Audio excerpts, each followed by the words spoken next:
El árbol enfermo. De Carlos Gallini. Capítulo 1. La finca. Con el cuello airosamente enarcado, las orejas enhiestas y la negra y reluciente piel salpicada de espuma, el fogoso potro hacía resonar el empedrado con su rítmico manoteo y chispear entre la polvareda sus bruñidas herraduras. De las casitas diseminadas a ambos lados del camino salían enjambres de chiquillos desarrapados, caras más sanas que limpias, llenas de curiosidad y desconfianza. Y las mujeres, ocupadas en las faenas matinales, se asomaban discretamente al ventanillo de la cocina, atraídas por aquellas pisadas regulares y vigorosas que no podían confundirse con las de los jamelgos campesinos. No parecía advertir el jinete las miradas de que era objeto. Absorto en sus pensamientos, rígido en la silla y con el casco gris calado hasta las cejas, apenas contestaba con un movimiento de cabeza al saludo de la interminable procesión de lecheros que, ya aislados, ya en animados grupos, se dirigían a la ciudad, zarandeándose entre los 4 tarros de hojalata colgados de la albarda. La carretera, ascendiendo siempre, pasa en línea recta por el pueblo de Guadalupe, deja atrás la zona de los cafetales, divide en 2 la aldea de San Isidro, y después de subir, serpeando por entre sembrados y potreros, se oculta bajo las arboledas y va a morir en las selvas que coronan la cordillera. A espaldas del viajero se iba ensanchando poco a poco un panorama hermosísimo. Por el norte las sierras de Barba y por el sur las de Aserrí se alargaban como los brazos de unas tenazas cuyo eje fuera el Irazú. En el centro del dilatado valle aparecía la capital, como una isla plomiza en medio de un océano de verdura. En lo alto de las montañas, las aldeas con sus casas blanqueadas semejaban montones de conchas adheridas a las rocas, y hacia el occidente, en donde las enormes tenazas no llegaban a cerrarse, las azules colinas de la costa cortaban la raya indecisa del golfo de Nicoya. Distinguíanse perfectamente en las laderas y cañadas los diversos cultivos, las manchas amarillentas de los cañaverales, los cuadros verde oscuros de los cafetales, la vistosa alfombra de los potreros, los ríos como hilos de estaño y los rastrojos de color rojizo, listos para la quema. En una mañana como aquella, el paisaje dorado por el sol naciente no podía ser más encantador, pero ya fuese por estar habituado a él, ya porque sus cavilaciones girasen en torno de asuntos más graves, ni una sola vez volvió el viajero la cabeza para contemplarlo. Era un joven como de 28 años, de tez ligeramente morena, ojos y cabellos negrísimos y facciones enérgicas que habrían dado a su fisonomía cierta expresión de dureza si no la suavizaran la boca sensitiva y la mirada acariciadora. De regular estatura, esbelto y fuerte, revelaba en su traje y movimientos esa distinción que solo se adquiere en los salones. Y por sus manos bien cuidadas y sus musculosos brazos podía conjeturarse que era uno de los hombres que, sin desatender la cultura del cuerpo, consagran más tiempo a la del espíritu. El camino era cada vez más pendiente y solitario, y a las piedras había reemplazado una gruesa capa de polvo sobre la cual trotaba, sin ruido, el brioso potro. No daba señales de cansancio el noble animal ni aflojó un momento el paso. De pronto, al llegar a lo alto de una loma, torció a la izquierda como quien conoce el terreno, siguiendo un sendero sombreado por 2 hileras de naranjos cuyas ramas se doblaban al peso de la fruta. El viajero levantó entonces la frente, como quien despierta de improviso, y al reconocer el paraje brillaron sus ojos, se irguió en la silla, se limpió el rostro con el pañuelo y sacudió con el latiguillo el vestido y las polainas de charol. 2 minutos después se detuvo delante de una verja de hierro cuyo cerrojo descornó sin bajarse del caballo. A unos 100 pasos de allí, en medio de una meseta, se levantaba un elegante y espacioso edificio de ladrillo, de un solo piso, delante del cual se extendía un jardín de más de media hectárea, en cuyo centro se alzaba un higuerón gigantesco. Ocupaba casi toda la fachada, situada al poniente, una amplia galería de vidrieras corredizas, sostenida por columnas de hierro pintadas de blanco con capiteles dorados, adornada con multitud de canastas de parásitas raras, cajones con pacayas y macetas con helechos, y amueblada con sillones y canapés de junco y mesitas de laca. Sobre la galería una azotea con balaustrada de jaspe permitía admirar en toda su magnificencia el vasto panorama antes descrito, y por el lado opuesto la pelada cumbre del Irazú, calcinada por las erupciones.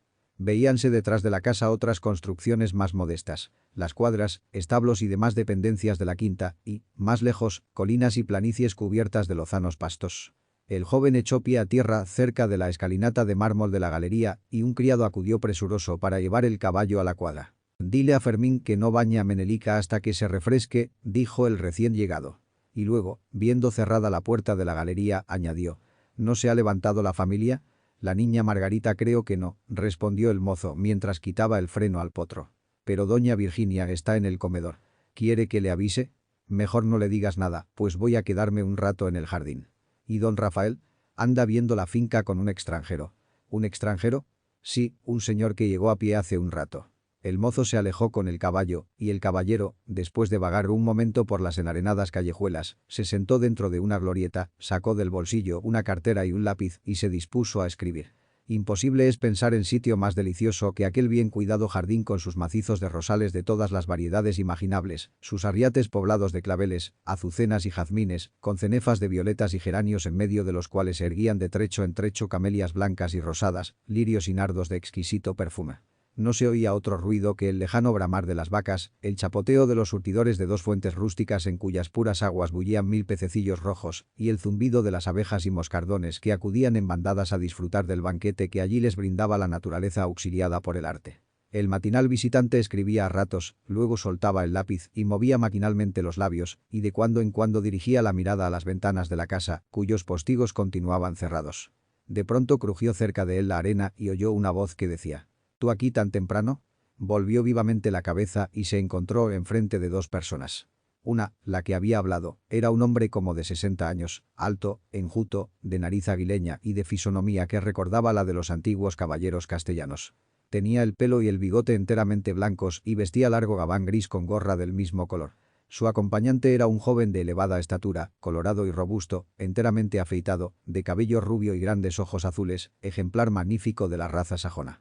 El interpelado salió de la glorieta y se apresuró a estrechar cariñosamente la mano del viejo, que volviéndose al extranjero le dijo: «Mr. Ward, tengo el honor de presentarle a uno de nuestros mejores abogados, don Fernando Rodríguez». «Hola», agregó al ver que el joven moreno guardaba la libreta y el lápiz. «¿Estabas escribiendo, haciendo versos tal vez?» «El señor», continuó, dirigiéndose al sajón, «es también uno de los más distinguidos literatos del país y tiene ya escritas varias obras». Mr. Ward se inclinó nuevamente y dijo con sonrisa indefinible: «He tenido el placer de leer algunas producciones suyas en los periódicos, así como los merecidos elogios que de ellas hacen los críticos». Se expresaba en correcto castellano, con ligero acento inglés, pero pronunciaba nuestro idioma como si hubiese residido largo tiempo en los países hispanoamericanos. Sentáronse los tres a la sombra de la glorieta y la conversación versó sobre tópicos vulgares. Pasados algunos minutos se levantó el extranjero y se dispuso a marcharse. «¿Cómo? ¿No se queda usted a almorzar con nosotros?», dijo el anciano. «No es posible, porque tengo asuntos urgentes en la capital». «Pues entonces», replicó don Rafael, «queda usted invitado para el domingo». «Figúrate», prosiguió, dirigiéndose a Fernando, «que Mr. Ward tuvo que dejar el automóvil en una casucha, a la mitad del camino, porque no pudo subir la cuesta del río. Aguárdese usted un momento para mandar que le ensillen un caballo». «Gracias, no se moleste usted. Estoy muy acostumbrado a hacer largas jornadas a pie y para mí es un placer estirar las piernas. Además el auto no está lejos». Mientras el dueño de la quinta iba a acompañar hasta la verja al americano, Fernando, que había reanudado sus paseos por el jardín, se detuvo de repente mirando hacia la casa. La puerta de la galería acababa de abrirse y dos mujeres descendieron por la escalinata, dirigiéndose al paraje en donde se encontraba el joven. La que venía delante era una señorita bellísima, más alta que baja, de cabellos castaños, grandes ojos pardos, velados por largas pestañas, nariz recta y labios sensuales. Su andar rápido y gracioso revelaba una nerviosidad extraordinaria y las ondulaciones de su esbelto y bien modelado cuerpo tenían algo de felino. Vestía sencillo traje blanco ceñido por una faja encarnada y su único adorno era un manojito de violetas y un botón de rosa sujetos al pecho por un alfiler de brillantes. Seguíala una señora rayana en los 60, delgada, de mirar inteligente, aunque un poco burlón, cuyas facciones ofrecían asombroso parecido con las de don Rafael. «Mal portado», dijo la joven tendiendo la mano al recién venido, «no habernos avisado que estabas aquí. Llegué tan temprano que no creí hallar a ustedes levantadas. Mamá te vio desde la ventana del comedor y fue a darme la noticia». «Yo no vine a saludarte», dijo sonriendo la anciana, «porque estabas escribiendo con tal entusiasmo que no quise interrumpirte». «¿Era alguna escena de tu drama?» «No, unas tonterías que se me ocurrieron al ver tan poética a la mañana». «¿Y se puede saber para quién son esos versos?», preguntó Margarita. El abogado se sonrojó como un colegial e iba a contestar cuando se presentó don Rafael. «¿Ya se fue el machito?», le dijo doña Virginia. «El pobre tuvo que marcharse a pie, chapaleando polvo». «¿No le conocías?», añadió dirigiéndose a Fernando. «Apenas de nombre».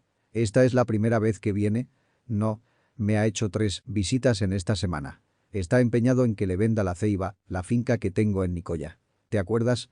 Son 2000 hectáreas, con un puerto natural, buenas aguas, clima sano, abundantes maderas y tierras excelentes para cultivos». Mr. Ward ha formado una compañía que se propone sembrar algodón y enequén para montar después una fábrica de tejidos. Tiene un modo de proponer los negocios que encanta. Nosotros, con un eterno quién sabe, vamos dando largas a los asuntos. Él los presenta claramente y pide respuestas categóricas. Estos machos son el mismo demonio. Por eso son tan antipáticos, observó con gracia Margarita. A mí me cargan los hombres que parecen de palo y que hablan solo de números. Pero no los que hablan en verso, replicó maliciosamente doña Virginia. Esta vez fue Margarita quien se puso encendida como la grana. Vamos a tomar una taza de café, dijo don Rafael. El paseo me ha abierto el apetito y además aquí fuera hace mucho frío. Los jóvenes, conversando a media voz, se dirigieron lentamente a la casa, escoltados de cerca por los viejos. Al llegar a la puerta del comedor, por la cual salía mezclado con el aroma del café el de las tortillas de queso y de los frijoles fritos en mantequilla, dijo don Rafael. Hoy es sábado y por consiguiente no te dejo ir hasta mañana. Nada tienes que hacer el domingo en la ciudad, mientras que aquí podrás ayudarme a estudiar la propuesta de Mr. Ward. El abogado balbuceó algunas excusas, más por fórmula que por otra cosa, pues la mirada que cambió con la bella decía bien a las claras que ni al uno ni a la otra les desagradaba del todo el secuestro. Capítulo 2. El árbol. A la tarde, después de cenar, fueron don Rafael y su huésped a fumar un cigarro en el poyo de granito que ceñía como un anillo ceniciento el tronco del frondoso higuerón del jardín. Alzábase el gigante en medio de una plazoleta circular tapizada de césped y limitada en casi toda su circunferencia por un seto bajo de cipreses, que si bien ocultaba el paraje a las miradas de los habitantes de la casa, permitía contemplar en otras direcciones el maravilloso panorama de la meseta central. El tronco gris blanquizco, estriado como los pilares de las catedrales góticas, formaba abultados repliegues paralelos que subían rectos hasta el nacimiento de las ramas, torciéndose abajo en graciosa curva hasta perderse en el suelo como poderosos tentáculos de un monstruo antediluviano. Los brazos nervudos y tendidos horizontalmente como los de un atleta al descargar el golpe, manchados a trechos por licúenes y parásitas, sostenían la complicada urdimbre de ramillas y la cúpula de hojas menudas, lustrosas, verde oscuras y rojizas, por cuyos resquicios pugnaban en vano por filtrarse los rayos solares. En el laberinto de figuras geométricas trazadas por las ramas, saltaban, revoloteaban o reñían con algarabía ensordecedora los pardos y esbeltos higüirros, las viudas de pecho plomizo y alas azules, las diminutas cazadoras, los carpinteros, de gorro encarnado, y las antipáticas oropéndolas, que parecen enjuagarse antes de lanzar su desapacible grito. Don Rafael había plantado con su propia mano aquel árbol el mismo día que nació Margarita, su hija única. Desde entonces le cuidó con tanta asiduidad y solicitud que hacía decir a doña Virginia: «Mi hermano se figura que el higuerón es hermano gemelo de la muchacha y se enoja conmigo porque me niego a reconocerlo como sobrino». Raro era el día en que el propietario no pasaba un par de horas a la sombra del coloso y no pocas veces se hacía servir allí mismo la comida. Su cariño por el árbol era tal que no consentía que lo podasen ni que le hiciesen la menor incisión en el tronco, y un excelente mandador fue despedido porque se atrevió a probar en una de las estrías el filo de su machete. El magnífico ejemplar de nuestra flora era famoso, no solo en aquellos contornos, sino también en la capital, y había dado su nombre a la hacienda, el higuerón, en cuyas 200 hectáreas de pastos se criaban otras tantas vacas de las más puras razas inglesas, suizas y norteamericanas.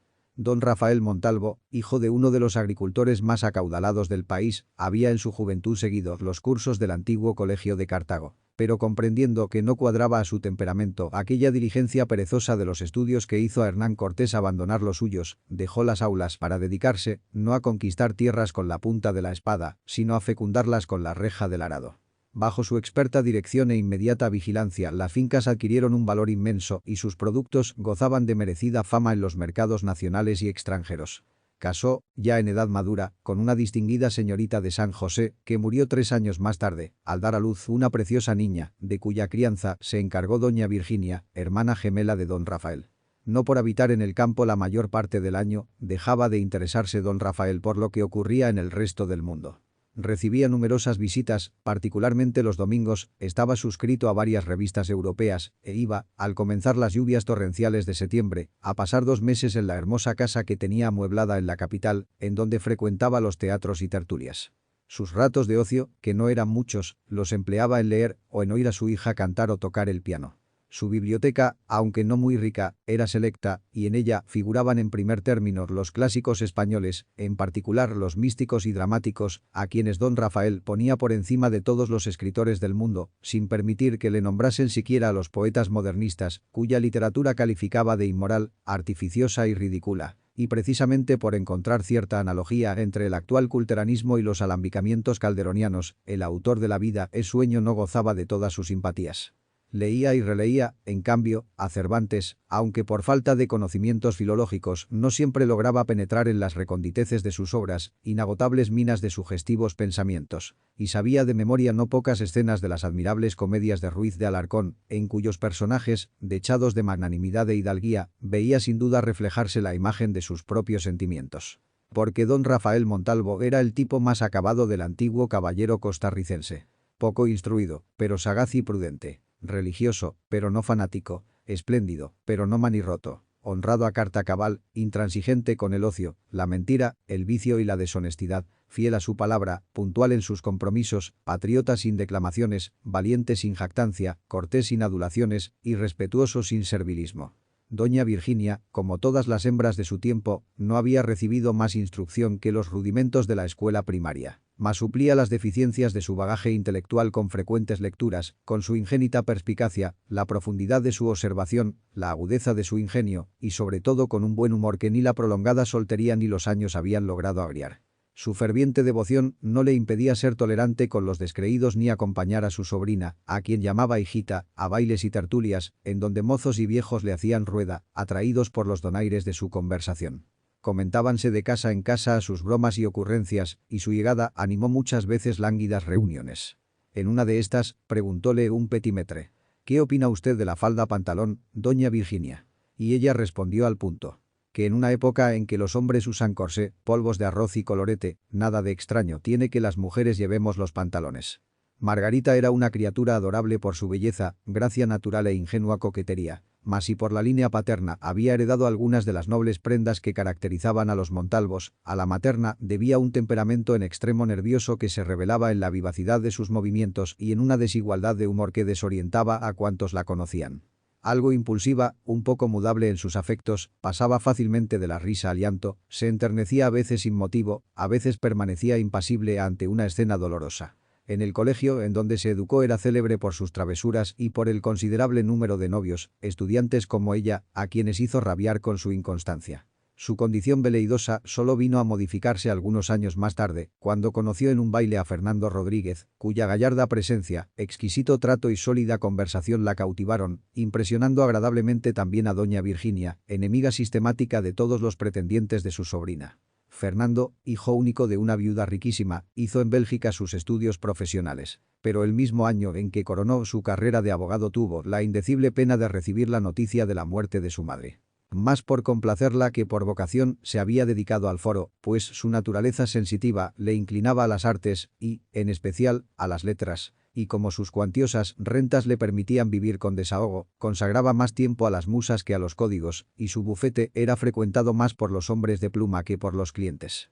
Inteligente, juicioso y buen observador, no consideraba la literatura como mero pasatiempo, sino como profesión seria y digna de los espíritus más elevados, para cuyo ejercicio se requiere sólida preparación técnica y científica. Fue Margarita la primera mujer que le inspiró una pasión formal, pero reservado y dueño de sí mismo, no incurrió en la vulgaridad de exteriorizar sus sentimientos con manifestaciones ridículas, y fue acaso esa circunspección rayana en frialdad la que hizo nacer en la joven una inclinación que no tardó en convertirse en amor.